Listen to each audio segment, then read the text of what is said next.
Hello everyone, I hope you're having an amazing day. So, this is what my blog ended up looking like when I got done with it. I added a couple more pictures below my professional ones. This is the main layout. Those of you who've gone and read it know kind of what my idea was. I based the titles on Friends episodes, the one with, and then it describes what the episode's about. So I talk about my time and then I'll add pictures throughout. The one I'm showing you now is from the very last day on the plane ride home.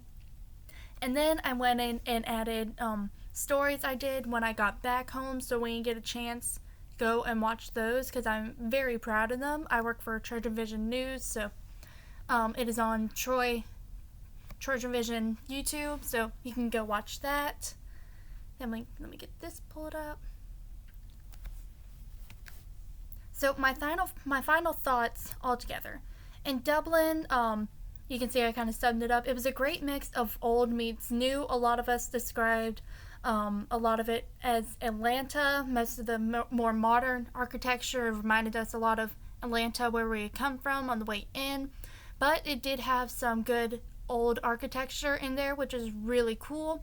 I wish we got to experience more. I know we were kind of on a tight schedule trying to get everywhere, but I am very grateful for the things we did get to experience. The Kilmainham Gow, I still don't know if I'm pronouncing that right, and Grafton Street were my two favorites from the trip. As you can see on the left is a picture of the jail with Zeta at the bottom taking a picture and everyone walking around, and on the right is a cello street performer we saw on Grafton Street the first time we were walking down.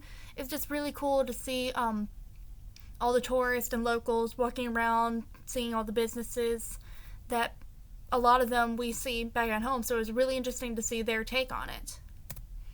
So then that brings us to Edinburgh, Scotland.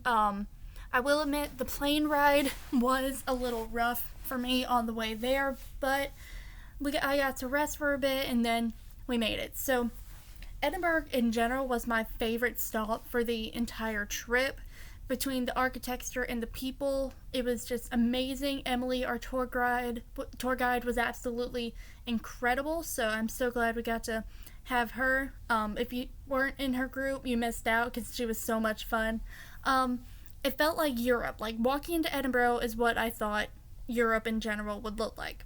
So it was really cool. It did not feel real. I am so glad we got to walk around the city and see that.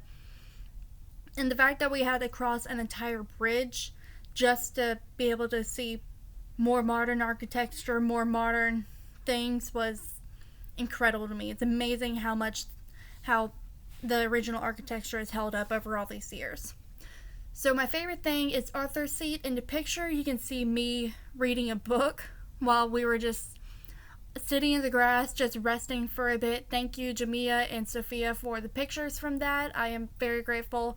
I wish I could have shown absolutely all of them here, but that was probably one of the best experiences of my entire life. So then we get to London and Cardiff. London, it was very busy. There was a lot to take in. As you all know, our first night there, we were exhausted and then trying to find the restaurant and getting separated from the big group and having to go in two groups. It was slight chaos. So it felt like most modern out of all the places we went, if that makes sense. Like, it was very much modern architecture, a lot of skyscrapers, a lot of just more modern buildings, and I didn't really get that old European feel. A lot of people described it as New York, and I have personally never been to New York, but I will take y'all's word for it. But it makes sense between the Blitz and World War II, where a lot of the original buildings were destroyed and just built up over time. So that didn't really surprise me. Westminster Abbey was definitely my favorite. I stayed up during the coronation to be able to watch that, so that was incredible. Also, Wales, it was very small, but obviously BBC was my favorite because that's really the only thing we got to experience. But as a broadcast journalism major, it was very cool to see all the LED and the more modern technology. So those are my final thoughts on our study abroad trip, and I can't wait to see everyone else's presentations.